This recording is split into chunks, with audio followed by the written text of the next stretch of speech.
Idexport, la passion du sport, présente Sud Radio, 20h-21h, But Football Club, Lionel Rosso, Michel Moulin, Karim Zeribi.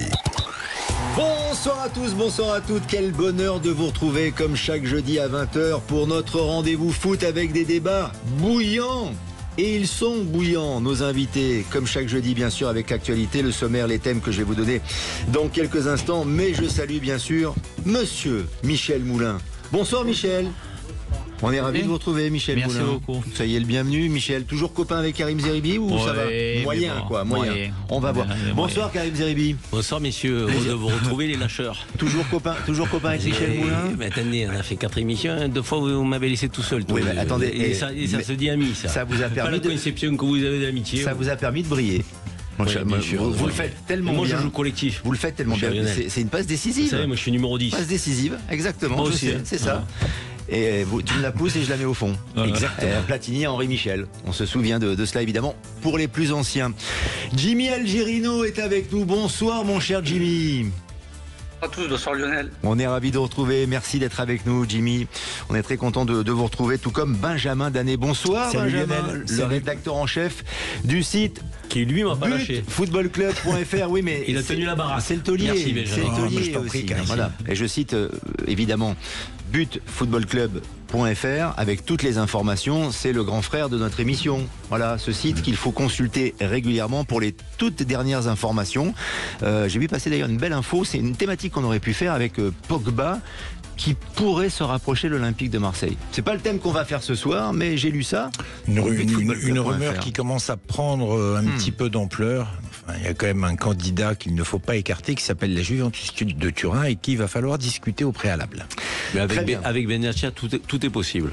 Tous les détails sur le site butfootballclub.fr, bien sûr, avec Michel Moulin, Karim Zeribi, Jimmy Algerino, Benjamin Danet. Nous allons parler du Paris Football Club, leader de la Ligue 2, mais surtout avec de nouveaux actionnaires majoritaires, Red Bull et LVMH. Le Paris FC peut-il être, dans un avenir proche, un grand rival du Paris Saint-Germain dans la capitale? On va en parler, on va essayer de décortiquer et de comprendre quel est le dispositif qui est mis en place et quelles sont les ambitions du Paris FC qui pourrait être donc l'autre grand club de la capitale. Didier Deschamps a-t-il plus ou moins de certitude désormais avec notamment la retraite de Griezmann, l'absence de Mbappé, le match ce soir contre Israël, bien sûr, en Ligue des Nations, un nouveau capitaine Tchouaméni, on en parlera dans quelques instants, car en effet Kylian Mbappé, le capitaine habituel, n'est pas là, il est blessé. Il est blessé pour l'équipe de France, il n'est pas blessé pour le Real Madrid, puisqu'il a joué avec le Real.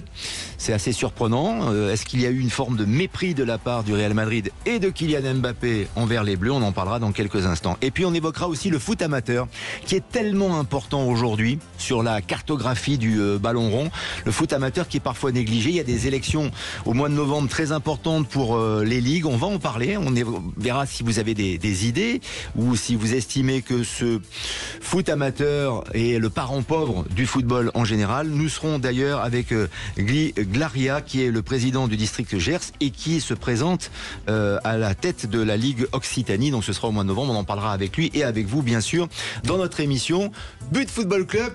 Chaque jeudi, c'est à 20h. Sud Radio, 20h-21h, But Football Club. Michel Moulin, Karim Zeribi. Jamais d'accord, je le précise, c'est un peu le slogan de l'émission, mais c'est ça qui est bien aussi. Jimmy Algerino et Benjamin Danet pour apaiser un petit peu les tensions qui pourraient rejaillir dans ce studio quand il y a des débats enflammés. Vont-ils être d'accord sur le cas du Paris FC? Je vais vous poser la question et on va l'entendre dans quelques instants. Le Paris FC, qui pourrait devenir le rival du Paris Saint-Germain, Michel Moulin. Est-ce que vous appréciez déjà la démarche et le fait qu'LVMH, ce qui est assez surprenant, s'engage au sein du Paris FC aux côtés de Red Bull, très grosse marque, qui, dans le football notamment, est déjà propriétaire d'un club en Allemagne et d'un club en Autriche. Michel Moulin. Déjà, avant tout, je voudrais féliciter M. Ferracci. Qui est l'actuel président du Paris FC. Ça fait depuis longtemps d'ailleurs que je dis que ce monsieur est le meilleur président qu'on ait en France, des clubs professionnels. C'est quelqu'un de bien, qui a du charisme, qui connaît le football. Et c'est rare de toi que tu parles comme ça. Voilà. Eh ben, c'est pour ça que c'est important. Ils en prennent pour leur grade, mais voilà. Ben là, tu vois. C'est historique, il va neiger. Et là, ça le démontre. C'est-à-dire, il n'a pas fait comme monsieur Aulas, aller chercher un Américain véreux. Il a pris des grandes sociétés françaises et LVMH surtout, parce que je peux vous dire, j'étais pas loin des fois d'aller chercher, j'avais des connaissances, on m'a toujours dit jamais dans le football, ces gens mettront un euro dans le football, et monsieur Ferracci a été très bon. Et voilà, ça c'est déjà le premier point que je voulais dire, et j'espère que monsieur Ferracci va aller plus loin pour moi. Parce que comme ça a été un très bon président, j'aimerais qu'il soit président de la Fédération française de football. Il ferait beaucoup mieux que tous les gens qu'on a aujourd'hui. Parce qu'il connaît l'entreprise, il connaît le football. Et aujourd'hui, ce serait un très grand président. Il saurait parler aux joueurs, alors que M. Diallo, qui est bien gentil aujourd'hui, ne sait pas leur parler. Voilà déjà sur M.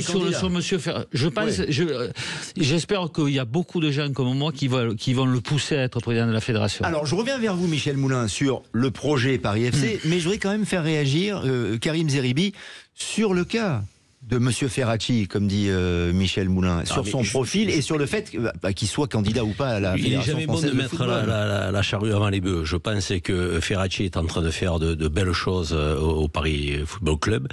Il est en train de mettre en place une structure solide avec des infrastructures, mais aussi, je dirais, une vision, un centre de formation. Il prend des actionnaires, notamment un actionnaire français qui pèse, et on sait que ça va pouvoir permettre au Paris FC de franchir certainement un palier. Il s'inscrit, de mon point de vue, un peu comme le contre-modèle du PSG, qui prend un actionnaire étranger qui est un État, qui est un puissant fonds sur le plan financier, avec une forme de star system, et de l'autre côté, là, on a plutôt un club qui va avoir une dimension, j'allais dire, plus nationale, avec un creuset qui va être la formation, avec peut-être des valeurs un peu aussi différentes, plus d'humilité, mais aussi quelque chose qui va s'inscrire dans la durée. Donc, il faut le laisser travailler, démontrer ce qu'il est en mesure de faire à Paris FC, qui joue les premiers rôles, la première place en Ligue 2, qui a une ambition de monter en Ligue 1. Et si on pouvait avoir 2 clubs en Ligue 1 dans la capitale française, comme ça arrive dans toutes les capitales européennes, où il y en a 2, 3 parfois, donc, et plus en Angleterre, évidemment, ça serait une très belle chose pour le football. Ferracci, oui. Moi aussi, j'abonde, donc très bon président. Merci. Il faut parler aussi du coach, donc qui est très bien, qui est très bien aussi. Qui a fait monter Istres en Ligue 1 avec Mécha Bazar, donc je le connais. Donc voilà. Tu attestes aussi que c'est un très bon coach. Voilà. Donc tout est fait pour que le Paris FC rejoigne l'élite dans les meilleures conditions, avec encore une fois un socle solide. On verra après pour la fédération, Michel. Mais n'allons pas trop vite en besogne. Mais ça peut marcher, Benjamin. Un autre club. J'y crois pas une seule seconde. C'est ça. Est-ce qu'il y a des fans du Paris FC? Non, mais pour moi, ça n'existe même pas. Mais d'accord. J'ai parlé de M. Ferracci pour les. Après, je suis d'accord avec Michel Moulin sur Ferracci. C'était un super bon coup. Il n'y a pas de doute là-dessus, évidemment. Quant à la présidence de la Fédé, il se dit, en tout cas, ça a été écrit, que dans le deal avec LVMH et Red Bull, Ferracci resterait président du PFC jusqu'en 2027. Donc, je ne sais pas s'il a des ambitions de fédération plus rapides, mais en tout cas, il serait là encore un petit peu de temps. Non, moi, ça arrive vite, hein? Oui, bien évidemment. Mais dans un premier temps, effectivement, il serait toujours aux manettes. Non, moi, j'y crois pas une seule seconde. Alors, c'est peut-être parce que j'ai encore l'exemple, de mon ancienneté du Matra Racing et de Monsieur Lagardère. Mais un second club à Paris, j'ai quand même été, j'ai travaillé un petit peu, j'ai été regarder l'affluence du PFC là, ces 3 dernières saisons, et notamment la saison dernière, avec quand même un stade et des places gratuites. On est à 5800 ou 6000 de moyenne. Le PFC, il n'y a personne derrière. Alors, je veux bien qu'il y ait des bons joueurs cette année, un bon entraîneur, il n'y a pas de problème. Mais alors, de 2 choses l'une. Soit on veut faire un projet colossal, énorme, ce qui se murmure, puisqu'on parle même de 200 millions d'euros d'investissement. Mais à ce moment-là, il faut qu'il y ait une logique, il faut qu'il y ait un stade derrière, il faut qu'il y ait des ambitions. Ou alors, on parle de formation, mais je vois toujours pas l'intérêt des LVMH de venir. Vraiment, véritablement pas. Ouais. Moi, j'y crois pas, et ça me laisse assez perplexe, même si c'est le foot d'aujourd'hui. Est-ce que Jimmy Algerino, selon vous, l'ancien joueur du Paris Saint-Germain, un club comme le Paris FC en Ligue 1 pourrait être pérenne et surtout rivaliser avec le PSG, c'est-à-dire remplir un stade de au moins 40 000 personnes ou peut-être 30 000 et puis jouer les premiers rôles avec l'ambition, parce que c'est ce que j'ai entendu et c'est ce que j'ai lu aujourd'hui, l'ambition de devenir un grand club européen aussi, Jimmy. Moi, déjà, je pense que l'ambition la plus importante, c'est déjà de monter en Ligue 1. Et c'est loin d'être fait. On se rappelle qu'il y a 2-3 ans, quand je crois que c'est un fonds du Sultanat d'Oman, je me rappelle plus qui avait rejoint le Paris FC, voilà, le Bahreïn. Et derrière, on a annoncé le Paris FC en Ligue 1 et ça n'a pas marché. Voilà. Donc là, effectivement, le projet a l'air sexy, a l'air intéressant, a l'air très ambitieux. Mais bon, voilà, on sait que pour monter de Ligue 2 à Ligue 1, c'est très compliqué. Pour le moment, le Paris FC ne l'a jamais fait. Et donc, pour moi, j'attends de voir. Après, l'idée d'avoir un deuxième club, c'est super. On peut imaginer aussi que, vu comme ça se passe entre le Qatar et la mairie de Paris, le Paris FC pourrait avoir un stade tout frais, tout beau avec le Parc des Princes. Donc c'est vrai que pour les 40 000, ça pourrait se faire rapidement. Mais bon, moi, sur l'aspect sportif, j'y crois moyennement parce qu'il y a beaucoup de concurrence. Et je dirais que l'annonce vient trop tôt pour moi sur cette saison parce que ça va engendrer, on le sait très bien, Michel, c'est ça, les agents, les affabulations de plein de gens, de plein de joueurs qui vont arriver pour essayer de gagner de l'argent ou autre. Et ça, pour moi, dans un projet sportif, c'est jamais très bon. Le stade Michel Moulin, ça peut être problématique d'ailleurs. Alors on parle du stade Jean Bouin, qui est juste à côté du Parc des Princes, mais c'est pas le Parc des Princes non plus. Et puis même, imaginons que le Paris FC joue au Parc des Princes. Pourquoi pas en alternance avec le PSG? Qui sait? Est-ce qu'il va remplir le Parc des Princes, le Paris FC? Pour faire venir des vedettes, Michel? Voilà, moi j'ai parlé de M. Ferracci, c'était mon premier cas. Après, je peux parler du PFC. Le PFC aujourd'hui, c'est vrai, comme a dit Sébastien, Benjamin, je parle de son frère, excusez-moi, on a parlé de son frère Benjamin. C'est vrai qu'il a un problème de spectateurs, il a un problème de stade. Mais je pense que quand vous avez les moyens d'LVMH ou de Red Bull, ils vont me faire un stade. Et moi, je serais eux, je ferais un stade ou à Joinville-le-Pont, vous savez, sur la 4 ou sur le périphérique, comme a fait le Parc des Princes. C'est refaire un stade. Ils ont les moyens de faire un stade rapidement. C'est-à-dire que tant que vous n'avez pas de stade, parce que souvent on a dit, il n'y a pas de club parisien, il n'y a pas assez de clubs parisiens en première division par rapport à l'Angleterre. Mais c'est parce qu'il n'y a pas de stade. Pour avoir un club, il faut un stade. Il n'y a que le Parc des Princes, il n'y a pas d'autre stade à Paris. C'est pour ça qu'il n'y a pas un deuxième club à Paris. Il y a le Stade de France. Ah oui, mais ça, c'est pas fait pour que le football, le Stade de France. Bien sûr. Et moi, je pense aujourd'hui qu'avec des moyens qu'ils ont, s'ils ont l'humilité d'aider, moi j'aimerais que vous voyez que ça serve au foot amateur, ce club-là. Ils ont l'humilité d'aller aider tous les clubs formateurs de France, de leur donner, quand vous donnez 30 ou 40 000 euros à un club formateur, vous allez avoir le retour. C'est-à-dire les gens vont aimer ce club parce qu'ils vont aider beaucoup de clubs en province. Ce qui n'est pas le cas avec le Paris Saint-Germain? Mais non, Paris Saint-Germain, ils n'ont jamais fait ça. Ils n'ont jamais eu cette humilité-là. Ils ont fait, même il y a des clubs aujourd'hui à Paris qui sont pour l'OM. Et le PFC, s'ils ont une structure pour les clubs amateurs, là, ils peuvent faire quelque chose, un nouveau club. Et n'oublions pas quand même dans tout ça, parce que vous parlez d'un deuxième club, qu'il y a un troisième club à Paris. Lequel? Le Restart. Parce que ça, en dehors de tout ce qu'on peut se dire, il y a une vraie culture populaire au Restart. Et quand on parle de spectateurs, le Restart, ils viennent d'inaugurer une nouvelle tribune à 4008, ils font le plein tous les matchs. Oui. Mais il faut un repreneur, parce que je crois que l'actionnaire du Restart, ça c'est autre chose. Ça c'est autre chose. Mais ce que je veux dire, il y a la place toujours pour les bons. Vous savez, dans toutes les marques qu'on a connues, à un moment donné, il y avait Orange, il n'y avait pas SFR. SFR est arrivé, quand vous êtes bon, et d'un Free est arrivé, ils ont encore été bons. S'il y a une vraie stratégie du PFC sur le foot amateur, et d'aller aider, ils peuvent faire quelque chose. On va continuer le débat autour du Paris FC parce que c'est effectivement très intéressant, mais c'est aussi une projection vers l'avenir à court terme pour le football français et ça va nous faire des sujets extraordinaires. À court terme, là aussi, c'est comme quand le Qatar est arrivé. Heureusement qu'ils sont arrivés dans le foot français, le Qatar. Sinon, il n'y aurait plus de football en France. Déjà que c'est compliqué. On marque une pause. Là, quand même d'avoir LVMH, on doit être, tous les footballeurs, on doit être quand même heureux que la marque LVMH rentre dans le foot français. Oui, mais est-ce que ça peut prendre? Est-ce que ça ne peut pas faire pchit? On en parle on en parle juste après la publicité, Michel Moulin. Gardez vos arguments dans quelques instants parce que je crois que Karim a des choses à vous dire. Il va peut-être même vous contredire. Je vais juste finir. À tout de suite. À tout de suite. Idexport, la passion du sport, présente Sud Radio, 20h-21h, But Football Club, Lionel Rosso, Michel Moulin, Karim Zeribi. Et c'est tous les jeudis à 20h avec le site butfootballclub.fr dont Benjamin Danet est le représentant ce soir, le rédacteur en chef, aux côtés de Jimmy Algerino également, à qui je vais céder la parole dans quelques instants. Mais vous vouliez conclure sur la thématique du PFC, nouveau grand club parisien de football, Michel Moulin. Déjà, être fier que l'LVMH s'intéresse au foot français, ça c'est une bonne chose. Mais quand vous dites pchit, oui, s'il reste dans un club normal, c'est-à-dire de faire comme les autres, ça va faire pchit. Par contre, s'il a une vraie stratégie d'aller chercher tous les bons clubs formateurs en France, de les aider financièrement, parce que quand vous êtes LVMH, vous pouvez aider quand même beaucoup de choses. Là, vous allez changer les mentalités, vous allez devenir un bon club. Oui, et la deuxième chose, je voulais vous dire, et garder.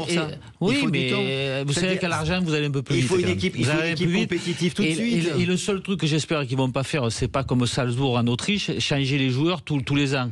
Dire, essayer d'avoir un club aujourd'hui, de garder, parce qu'ils vont très bien les payer certainement, de garder les joueurs 4, 5, 6 ans pour qu'il y ait une vraie entité. Qu'il n'y ait pas des joueurs qui quittent le club tous les ans comme font les Autrichiens. Mais il y a toujours, avec de l'argent, si on est intelligent, il y a toujours des choses à faire. Voilà ce que je pense. Karim Zeribi, si c'est un club ambitieux qui veut aller vite, qui a des moyens, il y a la formation en effet, c'est très bien, et on en parlera avec le foot amateur national, tout à l'heure. Oui, je ne vous parle pas de France, parce que tout le monde parle aujourd'hui de formation à la française, il n'y a plus de formation à la française, il y a une formation Île-de-France. Tous les joueurs sortent de l'Île-de-France. Et l'Île-de-France évidemment, qui est un bassin de population important. Et dans les clubs en province. Oui, mais il faut monter aussi une équipe compétitive avec des stars pour remplir un stade avec une très grande amplitude, Karim Zeribi. Même si on a les moyens, ils vont pas faire le Real Madrid. On n'aura pas le Barça ou le Bayern Munich au Paris FC. Mais c'est marrant parce que ceux qui sont dubitatifs à la possibilité pour le Paris FC à rejoindre l'élite et à s'y installer parlent tout de suite de stade plein, de noms, de stars. Je suis désolé, il faut construire. On construit pas en pensant qu'on va remplir un stade avec un claquement de doigts ou en faisant venir les stars. Ça, c'était le Matra Racing. Et le Matra Racing, ça n'a pas fonctionné. C'est ce qu'a fait le Qatar Karim, avec le PSG. Mais le Qatar, c'est un État avec un puissant fonds en termes de moyens. Donc, ça fait combien d'années que le Qatar essaye d'attraper la Ligue des Champions? Ça fait combien que le Qatar est à Paris? Ça fait combien?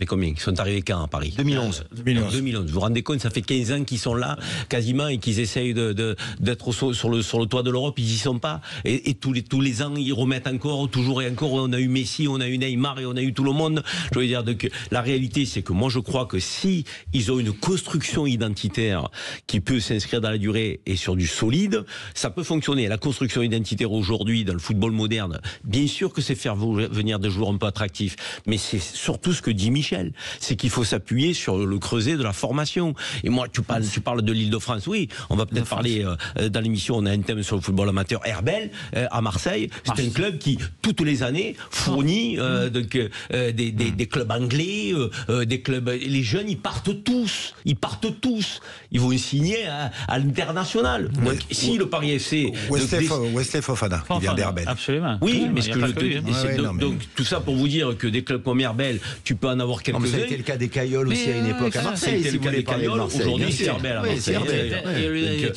De centaines de et ce que dit Michel est vrai. Si tu crées un écosystème où tu es alimenté par la formation et par les meilleurs qui peuvent rejoindre le Paris Football Club, derrière tu crées une identité. Et après ton stade, tu vas le remplir aussi parce que tu vas recevoir le PSG, tu vas avoir un derby. Et après tu vas recevoir l'Olympique de Marseille. Tu crées aussi une dynamique en fonction de la ligue dans laquelle tu joues. Bien sûr qu'en Ligue 2, là, ils vont pas remplir un stade de 40 000, ne soyons pas des magots, mais qui remplit un stade de 40 000 en Ligue 2, à part Saint-Etienne, parce qu'ils ont une histoire exceptionnelle et unique en France. T'en as pas d'autres de clubs comme ça. Lens, Saint-Etienne, on a 2-3 clubs. Mais au-delà, moi je crois que le Paris FC est sur la bonne voie pour construire sur du solide. Et c'est là où je suis plutôt confiant pour eux dans la stratégie de Ferracci et de son coach. Ils sont premiers là. Jimmy disait oui, passer de la Ligue 2 à la Ligue 1. Il a raison Jimmy, mais s'ils arrivent arrivent, Jimmy, à rejoindre la Ligue 1 l'année prochaine, à se stabiliser, ils joueront pas les 3 premières places, ils joueront pas la Ligue des Champions,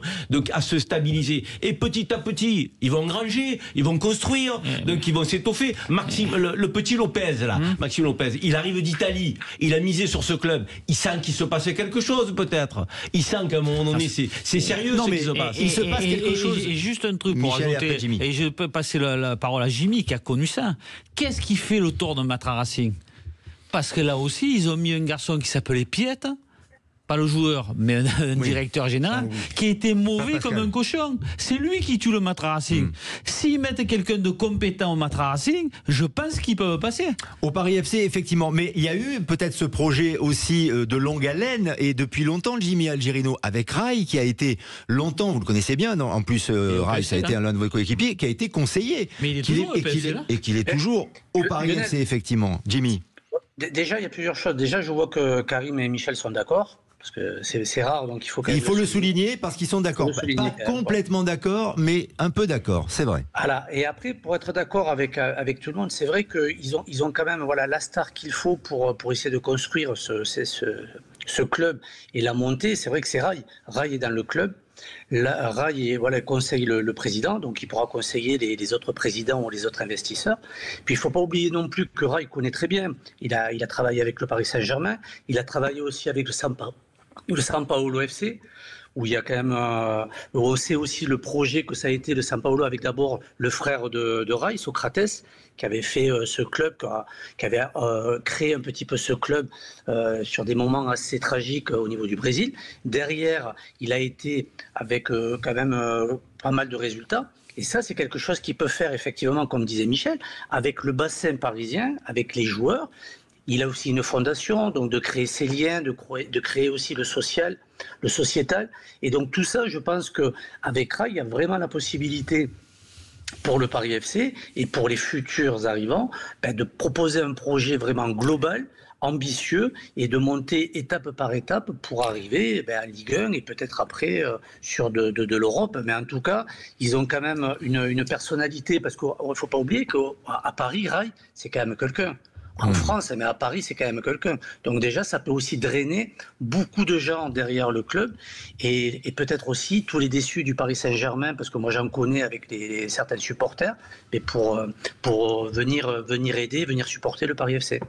Oui, mais est-ce que ce projet peut, Benjamin Danet, durer sur le long terme, et ne peut-il pas y avoir à un moment une forme de paupérisation, c'est-à-dire qu'on est content, le Paris FC est en première division, il y a des moyens, mais si le club végète, il va pas se passer grand-chose. C'est pour ça qu'on évoque deux acteurs. Ils arrivent, donc LVMH et LVMH et Red Bull.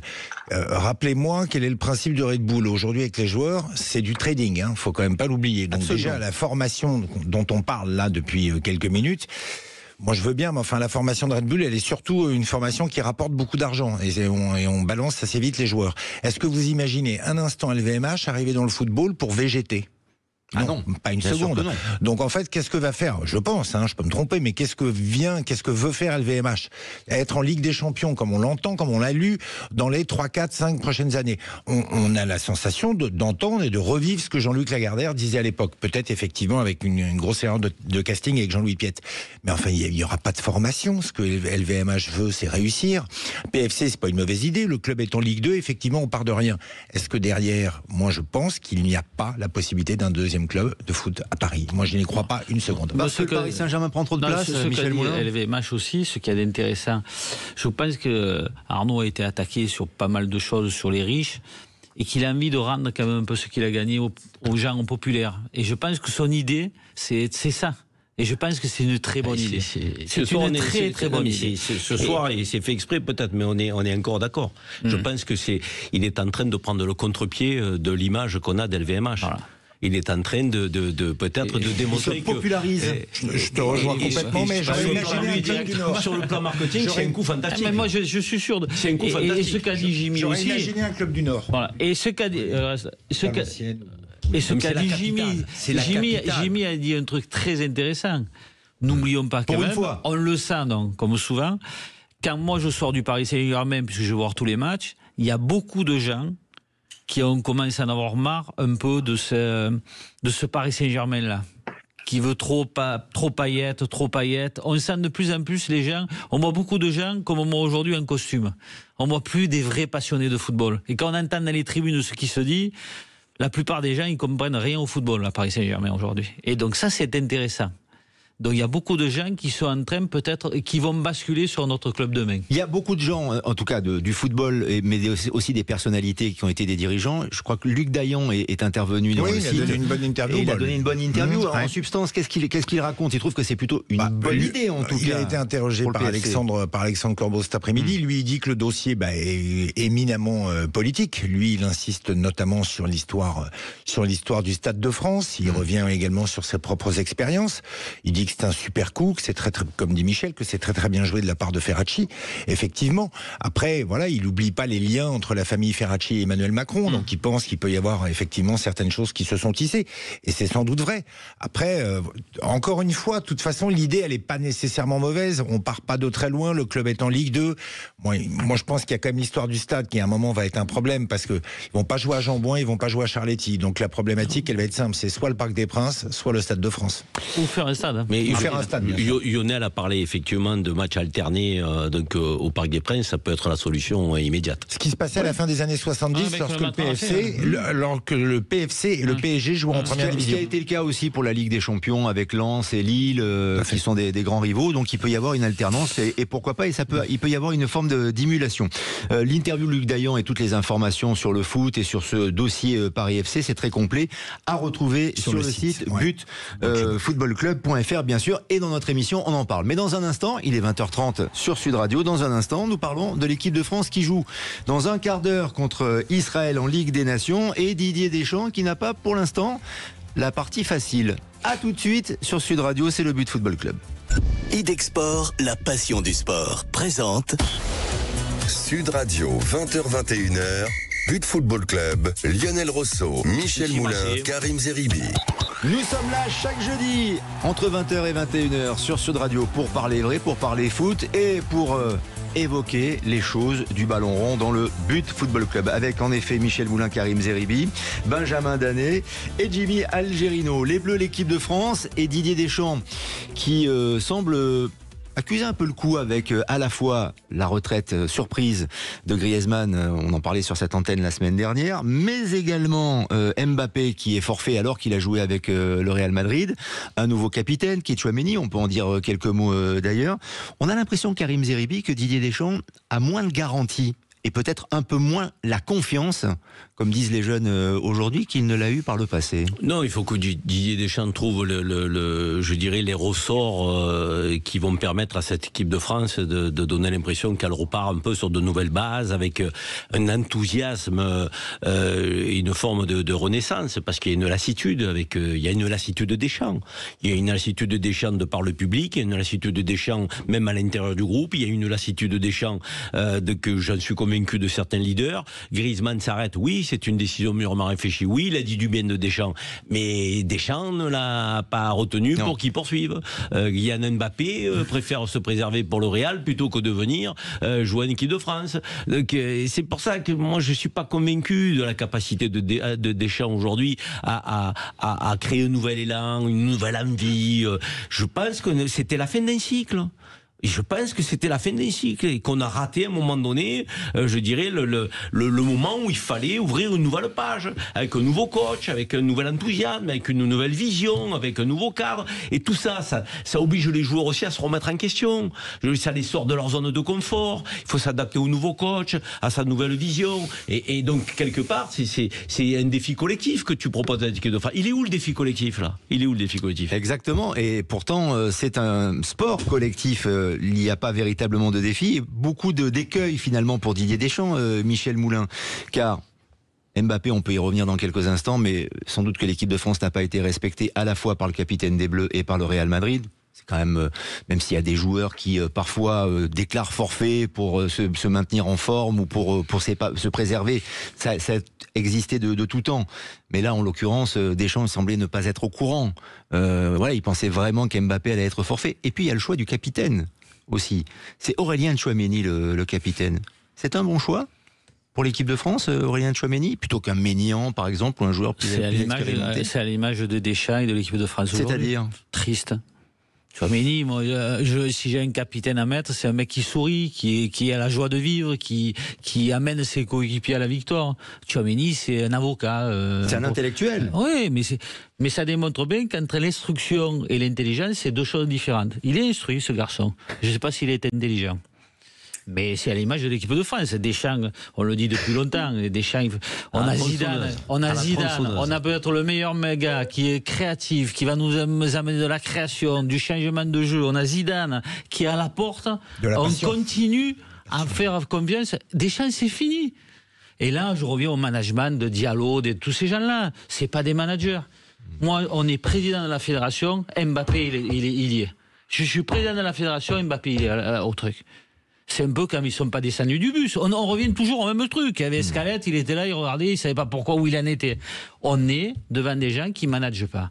Ils sont copains avec les joueurs, ils sont trucs. Et Mbappé, il ne faut surtout pas créer dire du mal du Real de Madrid. C'est Mbappé. Capitaine, je dois venir. C'est pas le club qui doit lui dire, il doit venir. Et Diallo doit l'appeler, dire maintenant, vous venez, sinon c'est mort, l'équipe de France. Mais où on va? Oui. On est à l'image de ce pays. Et maintenant, on met Tchouaméni capitaine, mais on dirait il vient jouer, on dirait qu'il n'a pas envie de venir jouer. Il est là, il a tout le mal. Mettons un mec qui rigole au moins ça changera de Deschamps, de tout ça. Voilà, ou alors Konaté avec ses tenues un petit peu fantasmes, ou ses clins d'œil quand il arrive à Clairefontaine. Non, mais on est un défilé de mode. Là aussi, c'est qu'il n'y a pas de patron. Si un président veut dire, attendez, vous habillez comme vous voulez en ville, là il y a des petits qui vous regardent. Il y a des petits qui vous regardent. On va vous dire de venir en tenue. Nike a payé, je ne sais pas, 55 millions d'euros, je ne sais pas combien, vous venez en tenue Nike. Stop. Jimmy Algerino, votre sentiment, votre regard sur cette nouvelle génération de joueurs qui n'est pas la vôtre, hein, évidemment. Le temps file, mon cher Jimmy, mais surtout aussi le fait que Deschamps semble un peu moins respecté maintenant par les joueurs, par son capitaine établi, Kylian Mbappé, et par les clubs. Il y a toujours eu des dissensions entre les clubs et les sélections, et quand Deschamps d'ailleurs était entraîneur, ça pouvait exister. Mais là, on a vraiment l'impression qu'il a perdu cette bataille, Didier Deschamps, du respect, et que les Bleus sont méprisés à travers cela. Ça commence à venir, effectivement. Après, moi, je fais juste une petite digression sur LVMH. C'est sûr que quand il doit voir les joueurs français arriver à Clairefontaine, je pense que les mecs à LVMH se sont dit, là, il y a quelque chose à faire, parce que pour les fans, pour vendre des ils vont tous arriver. Il est bon, Jimmy. Il est bon, Jimmy. Ouais, c'est bon. Défilé de mode. Ils vont défiler avec des valises. Exactement. Et des foulards. Ouais. Après, pour moi, ça m'embête de dire ça, mais c'est vrai que là, j'ai l'impression que c'est une équipe de France, une fédération par défaut, quoi. Là, on voit Deschamps, il fait une équipe par défaut. Le jeu, effectivement, c'est par défaut parce qu'à un moment donné, certains joueurs ne sont pas à leur poste et qu'il n'y a pas vraiment une volonté d'ouvrir, de jouer avec toutes les. Quand on voit encore la composition qu'il y a ce soir, c'est que des joueurs, même le jeune au lycée, qui jouent dans les plus grands clubs européens. Donc moi, je n'arrive pas à comprendre comment on ne peut pas, avec tout ce vivier de joueurs, trouver des joueurs un petit peu plus créatifs. Le problème aussi de l'équipe de France aujourd'hui, c'est quand même toujours l'attaquant, parce que même s'il y avait Mbappé, mais Mbappé, c'est plutôt sur le côté, donc il manque quand même un buteur, et effectivement, comme disait Michel, un créateur, parce qu'il faut créer à un moment donné pour pouvoir marquer. Et après, au niveau de Deschamps, effectivement, je crois que un petit peu comme Mbappé, quoi. C'est vrai qu'il est parti au Real de Madrid peut-être pas au bon moment. Et Deschamps, avec ce qui s'était passé avec Zidane, où il y avait cette possibilité de passer le relais, il s'est accroché, ce que je comprends tout à fait. Mais là, aujourd'hui, j'ai l'impression qu'il le paye un petit peu et que les joueurs... les journalistes aussi commencent, et puis l'ensemble des fans de l'équipe de France sont moins intéressés, moins derrière l'équipe de France et derrière Deschamps.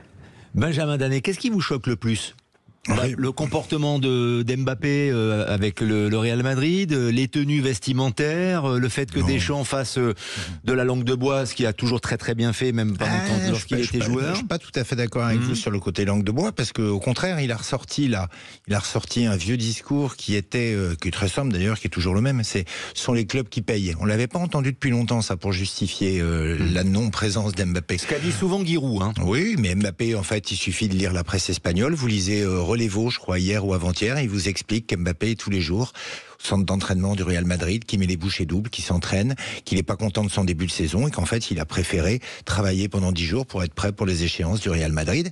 Et il a laissé tomber l'équipe de France avec une compétition qui ne sert strictement à rien, qui est une compétition bidon pour remplir les poches, encore une fois, des uns et des autres, qui s'appelle la Ligue des Nations et qui ne sert à rien. Ce match ce soir ne sert à rien, comme l'autre ne servira à rien. Mais en tout cas, Mbappé, voilà, il a fait ce qu'il voulait. La seule différence, c'est qu'il y a quelques années, il y avait des joueurs qui faisaient ce qu'ils voulaient en équipe de France. On pense à Platoche qui faisait l'équipe, on pense à Deschamps, mais eux, ils refusaient jamais une sélection. Oui. Mais enfin, de tout temps, il y a toujours eu des joueurs qui imposaient leur vue et leur choix. Mais qui refusaient, ou en tout cas Platini jouait blessé. Diplomatiquement. Oui, c'est vrai. C'est Chiesa le premier qui avait refusé la sélection. Le joueur de Lyon, Chiesa. Chiesa avait refusé la sélection, absolument. Mais il y a toujours eu des blessures diplomatiques aussi. Je ne suis pas d'accord. S'il y avait des matchs amicaux. Oui. Mais il y a plus de matchs amicaux. Non, mais il voulait gagner. Aujourd'hui, porter le maillot de l'équipe de France, mais c'est inadmissible de dire que... le problème, c'est un problème de cohérence. Le problème aujourd'hui, c'est un problème de cohérence. Vous pouvez tourner le dossier comme vous voulez, c'est un problème de cohérence. Ce que dit Benjamin, cette compétition ne sert à rien, c'est un match pour rien. Ok, très bien, mais si on le pense... Alors il faut qu'on annonce la couleur, même en tant que coach de l'équipe de France. Je veux laisser les joueurs qui jouent au Real de Madrid donc avec leur club, parce que effectivement l'institution France qui doit primer, donc ne revendique pas le fait de pouvoir récupérer ces joueurs-là pour ce genre de match. Donc et tu annonces la couleur. Ça veut dire que là, tu te fais pas prendre à défaut. Tu t'essuies pas les pieds sur l'institution France. Là, tu donnes l'impression que l'équipe de France c'est portion congrue, quoi. C'est une variable d'ajustement dans la carrière. Alors que l'équipe de France, quand tu viens, tu portes le maillot, la main sur le cœur, normalement. Même Deschamps nous a fait du cinéma là-dessus. Donc Deschamps aurait dû dire, je laisse Mbappé au Real de Madrid. Il a fait un début de saison difficile. Il veut mettre les bouchées doubles. On n'en a pas besoin pour ce match. S'il avait dit ça, il y aurait même pas de... Vous oubliez que l'équipe de France, il y a quoi, 10 matchs par an, même pas? Et qu'à un moment donné, il faut une cohésion, c'est un sport collectif, il faut qu'ils apprennent à jouer ensemble. Là, on prend encore du retard. Voilà pourquoi Didier Deschamps n'a plus de garantie. Jimmy Algerino, pour conclure, et après on fait une pause. Juste, moi, ce que je remarque, c'est que Deschamps et Kylian Mbappé sont dans la même situation. Ça veut dire qu'ils galèrent. Mbappé galère quand même au Real de Madrid. Enfin, je ne vais pas pour trouver son meilleur niveau, je ne parle pas en termes de but. Et Deschamps aujourd'hui galère par rapport à son effectif et puis surtout par rapport au jeu que l'équipe de France propose. Il y a une différence fondamentale, c'est qu'il y en a un qui ouvre une nouvelle aventure, il y en a un qui ne veut pas terminer l'autre. But Football Club et butfootballclub.fr évidemment pour tous les compléments d'information. Oui, monsieur Zerbi. À tout de suite dans notre émission sur Sud Radio. Idexport, la passion du sport, présente Sud Radio, 20h-21h, But Football Club, Lionel Rosso, Michel Moulin, Karim Zeribi. La dernière partie de notre émission, But Football Club et le site butfootballclub.fr évidemment, avec Benjamin Danet, Jimmy Algerino et évidemment Michel Moulin et Karim Zeribi. Nous évoquons le foot amateur maintenant, on en parle assez peu, pourtant c'est le socle indispensable pour le foot, pour que le foot vive véritablement. Et il y a des élections importantes pour les ligues à venir dans quelques instants. On sera en ligne dans un moment avec le président du district du Gers, Guy Glaria, qui est déjà connecté avec nous. Mais d'abord, avant de lui céder la parole et de d'écouter peut-être la passion aussi et les besoins ou les errances du football amateur, votre point de vue Michel Moulin sur le foot amateur, parce que je sais que ça a été, lorsque vous êtes présenté à l'élection de la présidence de la Fédération française de football, c'était votre cheval de bataille, le foot amateur. Le foot amateur et les gens qui le dirigent. On revient toujours aux mêmes choses. Pourquoi Guy Glaria? Parce que je l'ai rencontré. C'est quelqu'un qui est passionné de football, qui est toutes les semaines sur les stades. C'est quelqu'un de fabuleux. Et aujourd'hui, en Occitanie, vous avez un garçon qui s'appelle Delapria, je crois, si mes souvenirs sont bons, il a des réunions, il ne vient même pas aux réunions, qui manque totalement d'éducation. Donc quand le président manque d'éducation, c'est grave pour les petits, parce qu'aujourd'hui, on doit leur donner de l'éducation. Donc ça vient du haut qu'il n'y a pas d'éducation, et c'est quelqu'un qui cherche un salaire de la Pria. Aujourd'hui, M. Guy Gloria, il est passionné par le foot, il ne veut surtout pas de salaire. C'est un vrai bénévole. Et il faut mettre ces bénévoles en avant.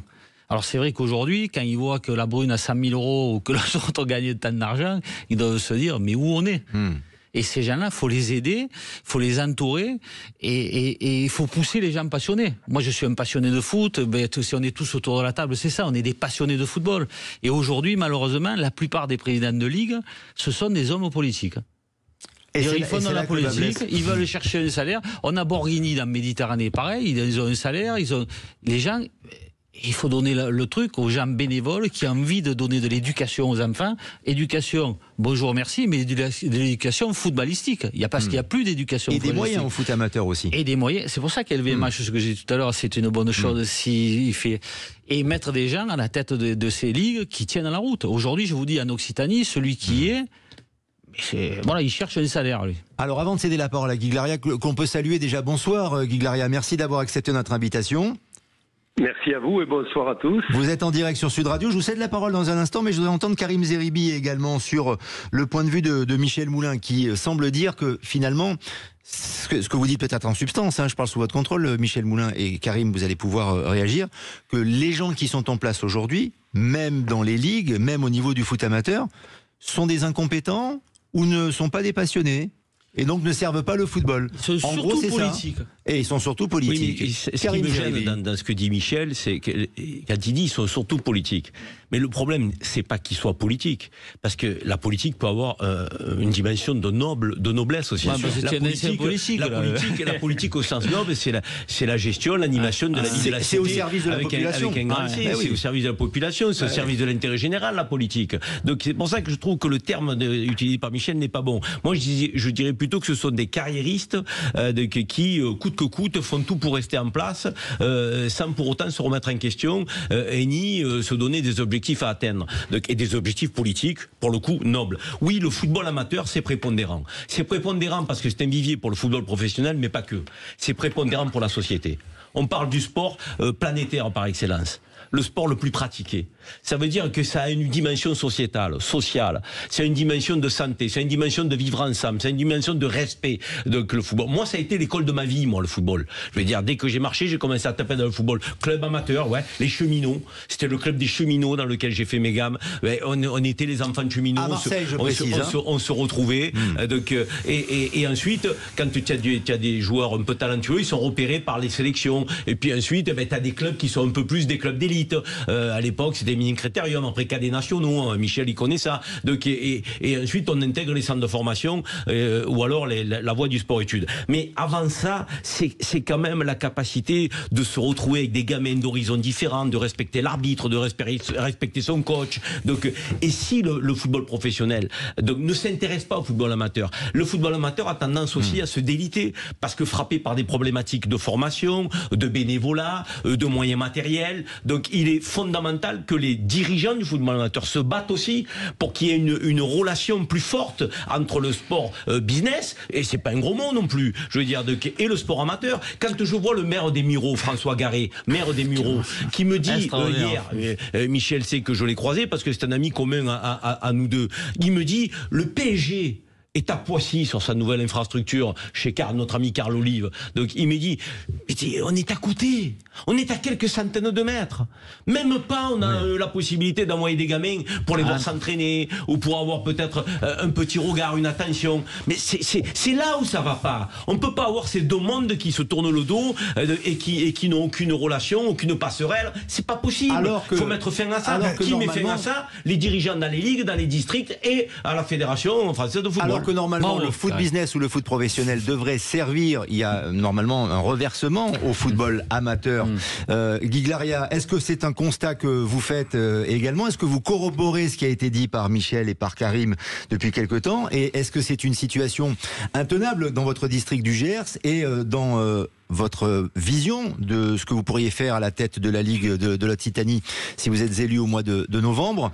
Qu'est-ce qu'il faudrait faire pour que ça change et pour que ça aille mieux pour le foot amateur, mais pas uniquement dans votre région, dans toute la France? Oui, alors moi ce que je voudrais dire par rapport à ce que j'ai entendu, effectivement la Fédération française aide le football amateur, aide les ligues, aide les districts. Alors, le volume en euros, c'est 100 millions d'euros actuellement qui redescendent vers le football amateur. D'après ce que nous a dit le président Diallo l'autre jour, sur les 4 années qui vont suivre, ça sera porté à 150 millions. Compte tenu des différents accords de partenariat qu'ils ont conclus.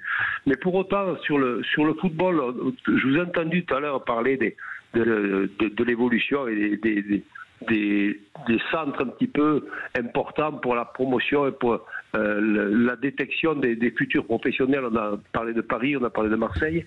Mais nous, district du Gers, districts ruraux, et nous sommes nombreux à être comme ça, nous avons de grosses difficultés, ne serait-ce que pour appliquer les contraintes qui sont imposées à la fois par les règlements et par les statuts qui régissent tout le football amateur. Aujourd'hui, il est temps, on a amorcé cette démarche il y a 4 ans avec un groupe d'amis, puisqu'on s'était présenté pour être à la Ligue de football amateur, et on avait dit ce sont les territoires qui doivent définir les politiques, les territoires, nous, là, les territoires, mais pas que les territoires ruraux, les territoires, puisqu'il y a une grande diversité, ne serait-ce que chez nous en Occitanie, entre on va dire les quartiers à Toulouse et nous-mêmes ici, ou les quartiers de Montpellier, et puis les villes, les grandes villes, les villes moyennes et les petits villages. Donc nous avions dit que ça devait démarrer du terrain, remonter effectivement pour être on va dire calibré, assuré juridiquement et autres par les services de la Fédé, mais que quand on redescendait ce football-là, il fallait qu'on le reconnaisse. Il ne faut pas qu'il soit défiguré parce qu'il est rentré dans un bureau du boulevard de Grenelle où quand il revient chez nous, on ne le reconnaît pas. Donc ce qui est importantissime, à mon avis, et pour notre ligue, je reviens maintenant dans cette ligue d'Occitanie, on ne peut pas être à la tête de cette ligue, avoir des ambitions personnelles, je ne parle pas de la rémunération, mais être carriériste. J'ai entendu Karim qui disait tout à l'heure, ils sont carriéristes. Oui, ils sont carriéristes. Et c'est pas en étant carriériste, en jouant pour sa pomme, qu'on va servir le football amateur. On va se servir du football amateur dans cette démarche. Notre logique, à nous, moi j'ai une équipe extraordinaire, je vous le dis tout de suite, une vingtaine de personnes, femmes et hommes qui allons travailler ensemble, mais j'ai parlé d'une équipe, et ce sera une équipe. Ça ne va pas être Glaria, omnipotent, plénipotentiaire, qui va dire voilà, on fait ça. Non, je ne sais pas faire ça, moi. J'ai passé ma vie à manager des équipes dans ma carrière professionnelle, dans une banque. J'ai été joueur, j'ai été entraîneur pendant 20 ans dans le même club. Ça veut dire quand même qu'il y a quand même une démarche de participation, une démarche de coordination, de collaboration. Ça passe par là. Pour moi, ça passe par là. Et sans ça, ça va être très difficile d'amener le football amateur plus loin. On est au maximum de ce qu'on peut supporter aujourd'hui. C'est pas une critique que je fais, c'est un constat. Comment dire, des règlements et des statuts. C'est pénalisant. On arrive à voir des villages où les municipalités ont investi sur des terrains, sur des tribunes et autres. Il n'y a plus d'équipe. Est-ce que vous croyez que c'est sérieux? Non, ça ne l'est pas. Et ça n'est pas à cause de la municipalité. Ça l'est parce qu'on a mis tellement d'obligations qu'on ne peut plus les remplir. Et donc, il y a désertification. Au lieu d'avoir du gain de licenciés, sur ces régions-là, on les perd. Il nous reste 2 petites minutes avant de conclure cette émission. Karim Zeribi, réaction avec Michel Moulin. Et après, je voudrais entendre rapidement Jimmy Algerino et Benjamin Danet sur ce sujet très important. Non, ce qui me chagrine dans le monde du football aujourd'hui, et notamment dans l'organisation du football amateur, c'est la difficulté à renouveler les hommes. Je veux dire, il faut oxygéner parfois une institution. Ou le système. Ou le système, mais le système, il se réoxygène avec les hommes. Et les hommes nouveaux. Moi j'ai soutenu Michel Moulin quand il a candidaté. Pourquoi? Parce qu'il me paraissait arriver, vouloir mettre aussi parfois quelques coups de pied dans la fourmilière, arriver avec des idées un peu nouvelles, frapper du saut du bon sens et autres. Mais pour qu'un Michel Moulin réussisse, mais tu sais les montagnes qu'il faut déplacer dans système actuel? Mais c'est 10 ans de campagne. Michel, en quelques mots, Michel. Et surtout, par rapport à ce qu'a dit Guy, comme ça, moi je m'entoure toujours de meilleurs que moi. Et dans mon équipe, tout le monde a blâmé en disant oui, mais pourquoi il y a M. Squarcini, pourquoi il y a Christine Kelly. Mais aujourd'hui, pourquoi il y a M. Squarcini pour la sécurité? Ancien préfet, on rappelle. Hein. Christine Kelly, très proche du groupe Canal+, pour les droits télé, etc. etc. Ils ne savent pas s'entourer en plus. Effectivement. Jimmy Algerino, votre regard, votre sentiment en quelques secondes, je sais que c'est difficile, mais le foot amateur, vous venez du foot amateur, Jimmy, avant de devenir professionnel, vous étiez un petit minot du foot amateur. Oui, en plus je connais très bien cette ligue Occitanie, puisque moi je suis basé à Toulouse et que c'est vrai que je viens d'un club qui n'existe plus malheureusement, qui a fusionné, qui est devenu le Toulouse Métropole, mais qui était le Toulouse Fontaine Club, qui a vu sortir beaucoup de joueurs, beaucoup de pros. Effectivement, je comprends le président avec ses problématiques, c'est vrai qu'il y en a beaucoup. Il y a beaucoup aussi de présidents de clubs pour aller voir des matchs à Paris de l'équipe de France ou être invité. Peut-être accepte certaines choses et n'œuvre pas pour le football et le Bien football sûr. amateur. Benjamin Danet, le football marche sur la tête à cause du football amateur qui boite. Discours de monsieur, je retiens beaucoup l'idée du collectif, c'est rafraîchissant. Et effectivement, on en revient, pour moi il y a un exemple, c'est le PSG et les Mureaux, quoi. Voilà, c'est le foot d'aujourd'hui. Ils se coupent de tout. C'est déjà terminé, merci infiniment à Michel Moulin, Karim Zeribi, Jimmy Algerino, Benjamin Danet et Guy Glaria. On vous souhaite bonne chance pour l'élection en novembre. Merci d'avoir participé à cette émission. Et à jeudi prochain. Et on n'oublie pas évidemment butfootballclub.fr, toutes les informations sur le site, sur le foot. À très bientôt. C'est Jacques Plessis dans un instant sur Sud Radio. Sud Radio, 20h-21h. But Football Club, Lionel Rosso, Michel Moulin, Karim Zeribi. Avec Idexport, la passion du sport.